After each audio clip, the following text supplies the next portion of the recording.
जैसा कि last episode में हमने देखा कि नियली एल्केमिस्ट एसोसिएशन के अंदर जाता है और उसने वहाँ अपनी नॉलेज के बेसिस पर सभी को इम्प्रेस कर दिया था। अब हमें फिर शेनफाई को दिखाते हैं जिसके पास एक शियाओ यी नाम का एक बंदा आया होता है। शियाओ यी शियाओ जिंगर के चाचा हैं और ये बहुत बुरा है। असल में शेनफाई चाहता है कि शियाओ यी कुछ ऐसा करे कि शियाओ जिंगर नियली को छोड़कर मेरे पास आ जाए और शेनफाई उसे इसके लिए बहुत सारा तोहफा भी देता है। और अब इसे लालची शियाओ यी उसकी बात भी मान जाता है और अपने भतीजी को फंसाने के लिए जाने लगता है। वहीं हम शियाओ जिंगर को देखते हैं जो रात के वक्त नहाने जा रही थी, लेकिन तभी वहाँ नियली आ जाता है। नियली उससे कहता है कि शेनफाई और उसके आदमी को मैंने तुम्हारा पीछा करते हुए देखा था और शायद वो तुम्हें हानि पहुँचाने की कोशिश करेगा, इसलिए तुम बच कर रहना। वो मान जाती है और नियली फिर उससे ये भी बताता है कि वो फिर आखिरी बार शियाओ यी के घर में था और इससे शियाओ जिंगर को कुछ समझ नहीं आता कि आखिर वो इविल शेनफाई मेरे चाचा के घर पर क्या कर रहा है। अब वो फिर इस बारे में और भी बातें करता है, जिसके बाद नियली उसे कुछ स्पिरिट एलिक्सर्स दे देता है जिससे शियाओ जिंगर की कल्टीवेशन स्पीड बढ़ सके और फिर उसके बाद वो उसे खास तरह का नेकलेस देता है और कहता है कि वो हमेशा इसे अपने पास रखना। अब अगले दिन हम नियली के दोस्तों को देखते हैं जो भर भर के स्पिरिट एलिक्सर्स पी रहे थे और कल्टीवेट कर रहे थे और इस सबसे कुछ समय बाद उनकी रैंक बहुत बढ़ जाती है। अब डूजे और कल्टीवेट करता है और इससे उसकी रैंक अब सिल्वर पर पहुंच जाती है, जिसे देखकर सब बहुत खुश होते हैं। डूजे एक फोकस्ड और सीरियस बच्चा है, लेकिन वहीं लियो पाओ एक मजाकिया बच्चा है। अब डूजे अपनी ताकत को टेस्ट करने के लिए अपने सभी दोस्तों से प्रैक्टिस फाइट करता है और ऐसे फाइट में सिंगल हैंडेडली वो अपने सभी दोस्तों को हरा देता है, जिससे हमें डूजे की पावर्स और उसकी शक्तियों का पता चलता है। अब सब बहुत खुश होते हैं, लेकिन लियो पाओ ये कहता है कि वो शेन यू को अब मजा चखाएगा क्योंकि शेन यू हमेशा सबकी टांग खींचता करता है। अब रात को जब शेन यू एक बच्चे को परेशान कर रहा होता है तब लियो पाओ और डूजे वगैरह सब पीछे से आकर उस पर बोरी डाल देते हैं और उसको खूब पीटते हैं, जिससे सबको बहुत मजा आता है। वो उसे मारते मारते ये भी कह रहे थे कि हम डार्क गिल्ड के लोग हैं ताकि शेन यू को कुछ शक ना हो। लेकिन अब अगले दिन जब वो सब लाइब्रेरी के अंदर नियली से मिलते हैं और उसे ये सब बातें बताते हैं तो नियली को पता चल जाता है कि शेन यू इतना मूर्ख नहीं है जितना हम उसे समझते हैं और वो वैसे भी डार्क गिल्ड के लोग शेन यू को नहीं पीटेंगे। और उसको ये बात भी पता चल जाएगी कि उसको हम में से ही किसी ने पीटा है, क्योंकि डार्क गिल्ड तो सीक्रेट फैमिली का अलायंस है। अब फिर तभी शेन यू आता है जो नियली से चिल्लाते हुए बात करता है और पूछता है कल रात तुम ही थे ना वो, जिस पर सब बच्चे हंसने लगते हैं और नियली भी कहता है कि उसने कल रात तुम्हें नहीं मारा और अब इस बात पर उनमें बहस होने लगती है। लेकिन तभी नियली नोटिस करता है कि स्कूल के डीन यहीं पर आ रहे हैं और इसलिए वो ऑस्कर लेवल की एक्टिंग करते हुए उसके पैरों में गिड़गिड़ाकर माफी मांगने लगते हैं और कहने लगते हैं कि मुझे मत मारो।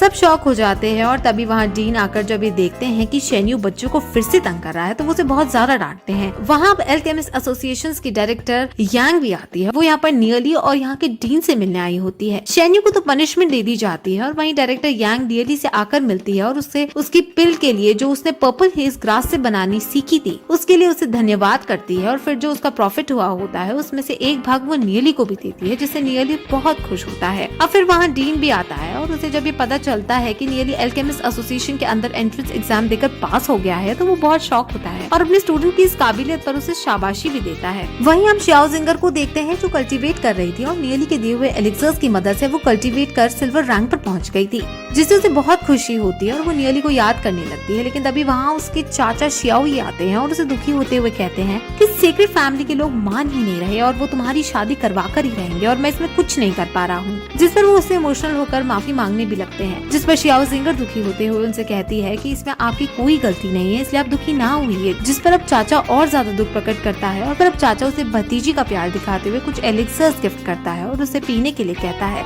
जिस पर शियाओ जिंगर उसके दिए हुए एलिक्सर्स को पी लेती है और इसको पीने के बाद वो तुरंत बेहोश हो जाती है क्योंकि इसके अंदर उन्होंने बेहोशी की दवाई मिला दी थी। वहीं हम नियली को देखते हैं जिसके पास एक मधुमक्खी आती है और उसे देखकर नियली समझ जाता है कि शियाओ जिंगर किसी खतरे में है और वो तुरंत अपने दोस्तों के लिए एक लेटर छोड़कर वहाँ से निकल जाता है। वहीं हम अंकल शियाओ यी को देखते हैं जो एक जंगल के अंदर थे और उन्होंने शियाओ जिंगर को बांध रखा था। वो कहते हैं कि अब तुम शेनफाई की होकर ही रहोगी क्योंकि शेनफाई यहाँ अकेला आता ही होगा और आज रात को वो तुम्हारे साथ जंगल में अकेला होगा। जिस पर शियाओ जिंगर को बहुत गुस्सा आता है क्योंकि उसने कभी सोचा भी नहीं था कि उसके साथ उसके चाचा ऐसा करेंगे। वो उनको ऐसा ना करने को कहती है, लेकिन इविल चाचा उसकी बात नहीं सुनता और शेनफाई को लेने चला जाता है। उसके जाते ही वहाँ नियली आ जाता है और उसको फ्री करके दूर ले जाने लगता है। असल में नियली ने जो नेकलेस दिया था उसमें नियली ने एक लिक्विड डाला था और उसे एक मधुमक्खी से अटैच कर दिया था और इसी वजह से नियली शियाओ जिंगर की लोकेशन का पता लगा पाया। अब वहीं चाचा शेनफाई को लेकर वहाँ आ जाते हैं और जब शियाओ जिंगर उन्हें वहाँ नहीं दिखती तो चाचा बहुत डर जाते हैं क्योंकि उन्हें पता था कि शेनफाई कितने गुस्से वाला है और अब वो तुरंत अपने आदमियों से कहकर शियाओजिंगर को ढूंढने लगा। चाचा ने शियाओजिंगर को बेहोश करने के लिए एक जहर का यूज किया था और इस जहर से अब शियाओजिंगर बीमार हो रही थी, जिस वजह से वो भाग भी नहीं पा रही थी। इसलिए अब नियली पहले उसको हील करने लगता है और उसके अंदर से जहर निकालने लगता है और ऐसा करते वक्त उनके बीच हमें एक अच्छी केमिस्ट्री दिखाई जाती है। और फिर कुछ समय बाद पूरा जहर निकल जाता है तो शियाओजिंगर नॉर्मल हो जाती है और बहुत खुश होती है। लेकिन तभी वहाँ शियाओ ये आ पहुँचता है और अपने आदमियों से नियली पर अटैक करवाता है। लेकिन नियली उन सभी से फाइट करके उन्हें हराने लगता है। लेकिन अब शियाओ ये अपनी सोल पावर का यूज करते हैं और ऑब्वियसली इतनी हाई सोल पावर का सामना नियली नहीं कर पाता। लेकिन तभी वहाँ डूजे आ पहुँचता है। डूजे की रैंक सिल्वर पर पहुँच चुकी थी और अब वो उसे फाइट करता है, जिसे वो चाचा को बुरी तरह से पीट कर रख देता है। लेकिन तभी अब वहाँ डार्क गिल्ड के आदमी आकर वहाँ स्मोक बॉम्ब छोड़कर शियाओ यी और उसके आदमियों की जान बचाकर उन्हें वहाँ से ले जाते हैं। अब हम शेन फाई को देखते हैं जो दूर से नियली को ये सब करता देख रहा होता है और उस पर गुस्सा कर रहा था। अब जब सब लोग वापस शहर के अंदर आते हैं तो वहाँ उन्हें ये ज़्यून दिखती है और वो शियाओजिंगर को सही सलामत देखकर बहुत खुश होती है। वहीं अब डायरेक्टर यांग भी आती है जो नियली को वापस लौटा देख खुश होती है क्योंकि सभी बच्चे कल शाम से गायब थे। अब नियली शियाओजिंगर को डायरेक्टर यांग को सौंप देता है और जो भी अब बाकी जहर उसके शरीर में रह गया था उसका इलाज करने को कहता है, जिस पर डायरेक्टर यांग शियाओजिंगर का इलाज करने के लिए उसे अपने साथ ले जाती है। वहीं अब हुएन भी भागकर नियली के पास आने लगती है और नियली उसे बचकर भागने लगता है। अब नियली और उसके सारे दोस्त फिर से लाइब्रेरी में आकर बातें करते हैं जहाँ वो सिटी लॉर्ड के लिए एक लेटर लिखता है जिसके अंदर उसने सिटी लॉर्ड को सीक्रेट फैमिली और डार्क गिल्ड के बीच के रिश्तों के बारे में बताया होता है। उसने उसमें ये भी लिखा होता है कि कैसे सीक्रेट फैमिली का एक रेस्टोरेंट जिसका नाम स्टार रेस्टोरेंट है उसमें वो लोग कोलैबोरेट कर रहे होते हैं। अब नियली को ये बात पता चल जाती है कि सिटी लॉर्ड उसके जैसे 13 साल के बच्चे की बात नहीं मानेंगे, इसलिए वो अपना लेटर डायरेक्टर यांग के हाथ भिजवाने का डिसाइड करता है।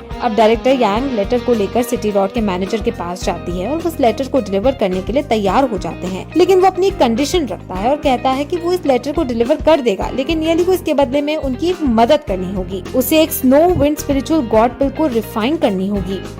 एक बहुत खास पिल थी और उसे रिफाइन करना बहुत मुश्किल था, लेकिन सिटी लॉर्ड के मैनेजर को नियली की नॉलेज और उसकी कैपेबिलिटी के बारे में पता लग गया था, इसलिए वो नियली की इसमें हेल्प मांग रहा था। वहीं हम सीक्रेट फैमिली को देखते हैं जिसके अंदर शेन फाई और सीक्रेट फैमिली का मैनेजर जिसका नाम एल्डर मिंग है वो नियली और उसके दोस्तों को जान से मारने की प्लानिंग बनाते हैं। वहीं दूसरी तरफ अब डायरेक्टर यांग मान जाती है और नियली को लेकर यहाँ आती है और वो सब मिलकर इस पिल को रिफाइन करने की बातें करने लगते हैं। इस पिल को रिफाइन करने के लिए हाई कल्टीवेशन लेवल चाहिए होती है, लेकिन नियली की कल्टीवेशन लेवल हाई नहीं थी, जिस वजह से सब दुखी हो रहे होते हैं और तभी नियली उन्हें दुखी ना होने के लिए कहता है और उन्हें इस मेडिसिन को रिफाइन करने का एक दूसरा तरीका बताता है और उन्हें खास बुक का नाम बताकर उस बुक को लाने को कहता है, जिस पर सब हैरानी में पड़ जाते हैं क्योंकि उन्होंने ऐसी किसी बुक का नाम कभी सुना ही नहीं था। लेकिन तभी डायरेक्टर यांग को एक बुक का ध्यान आता है जो प्रेसिडेंट अपनी टेबल की हाइट को मैनेज करने के लिए पत्थर की तरह ही उसे यूज करते हैं और वही बुक है जिसके बारे में नियली ने अभी अभी कहा है। अब वो फिर सब पिल रिफाइन करने में लग जाते हैं और शहर के सबसे बड़े एल्केमिस्ट भी इस रिफाइनिंग में हेल्प कर रहे होते हैं। लेकिन लास्ट में पिल बनाने का बर्तन अनस्टेबल होने लगता है और वो फटने के कगार पर आ जाता है और सब चिंतित होने लगते हैं। लेकिन तभी नियली आगे आता है और अपनी सोल पावर का यूज करते हुए पिल के एक्स्ट्रा टॉक्सिक एलिमेंट्स को हटाकर उससे कंट्रोल करने लगता है और इसमें कामयाब हो जाता है, जिसके बाद पिल बनकर रेडी हो जाती है और ये सब देखकर सब बहुत खुश होते हैं क्योंकि पिल की क्वालिटी पहले से भी ज्यादा 50% बढ़ जाती है। अब नियली की इस कामयाबी को देखकर डायरेक्टर यांग खुश होती है और भावनाओं में बहकर नियली को किस कर देती है और इसके बाद वो पिल्स लेकर सिटी लॉर्ड के मैनेजर को दे आती है और वो ये पिल्स देकर बहुत चौंक जाते हैं क्योंकि ये पहले से बहुत अच्छी होती है। अब वो और भी बातें करने लगते हैं जिसमें हमें पता चलता है कि अभी लेजेंडरी रैंक ये मूक जो ये ज़्यून के दादा भी हैं, वो भी सिटी के अंदर नहीं है। वो आईटी के लोगों को ताकतवर बनाने के लिए उनके लिए अलग अलग खजाने ढूंढने के लिए खतरनाक जगहों पर गए हैं और वो अपनी जान को दांव पर लगाकर सिटी को बीस के हमलों से बचाने के लिए बहुत मेहनत कर रहे हैं। ये बातें उनको सीक्रेट रखनी है क्योंकि अगर ये मौके शहर में ना होने की खबर डार्क गिल्ड को पता चली तो डार्क गिल्ड शहर पर हमला कर देंगे। वहीं अब अगले दिन नियली और स्कूल के सभी बच्चे स्कूल की तरफ से एक जंगल में लाए जाते हैं और उनका वहाँ कॉम्पिटिशन ऑर्गेनाइज होता है। वहाँ उनको हॉर्न शीप का शिकार करके उन हॉर्न को इकट्ठे करने होते हैं और जिसके सबसे ज्यादा हॉर्न शीप होंगे उसे विनर बनाया जाएगा। अब नियली ये ज़्यून को देखता है और उसकी बढ़ी हुई लेवल देखता है। उसे पता चल जाता है कि जो मेडिसिन उसने कल रिफाइन की थी उसका यूज करके ये ज़्यून की एक लेवल बढ़ गई है, जिसे देखकर नियली खुश होता है। लेकिन नियली को ये ज़्यून के इतना पास देकर शियाओजिंगर जेलसी फील करती है। अब फिर सब अंदर चले जाते हैं और टीचर भी उनकी सुरक्षा के लिए ग्रुप्स बनाकर उनके पीछे पीछे है। लेकिन तभी वहाँ डार्क गिल्ड और सीक्रेट फैमिली के लोग आकर नियली और उसके दोस्तों को पकड़ने का प्लान बनाते हैं और उनका पीछा करने लगते हैं। इनमें शियाओ ये भी आता है जो उनका पीछा कर रहा था और ये बात नियली को पता चल जाती है, इसलिए वो इन सभी को फंसाने के लिए एक आइडिया सोचता है और वहाँ अब अलग अलग ट्रैप्स बिछा देता है। प्रिंसिपल को भी पता चल जाता है कि कुछ आदमी इसका पीछा कर रहे हैं, लेकिन नियली के ही दिमाग को देखना चाहते थे कि नियली इन सबसे कैसे बचता है, इसलिए वो पेड़ पर बैठकर उनको देखने लगते हैं। वो लोग उसका पीछा कर रहे थे। वो नियली के ट्रैप्स को देख लेते हैं और हंसने लगते हैं क्योंकि वो ट्रैप्स बहुत मामूली थे और वो उनसे बचने लगते हैं। लेकिन तभी वहाँ वो ट्रैप के अंदर एक हिडन ट्रैप नोटिस करते हैं और उस ट्रैप में फंसकर सभी के ऊपर शहद लग जाता है और अब शहद की खुशबू से वहाँ पर बहुत सारी मधुमक्खियाँ आ जाती है और वो सब इनको काटने लगती हैं। नियली और प्रिंसिपल वगैरह वहाँ से निकलने लगते हैं क्योंकि इन सबको पता है कि शहद से 10 किलोमीटर की सारी मधुमक्खियाँ आ जाएगी और इन मधुमक्खियों के काटने से कितना दर्द होता है, उतना दर्द ब्लैक गोल्ड लेवल वाले भी नहीं सह पाते हैं। इसमें डार्क गिल्ड के आदमी तो बच जाते हैं, लेकिन शियाओ यी और उसके आदमियों की हालत खराब हो जाती है। और इस पॉइंट पर ये एपिसोड यहीं खत्म हो जाता है।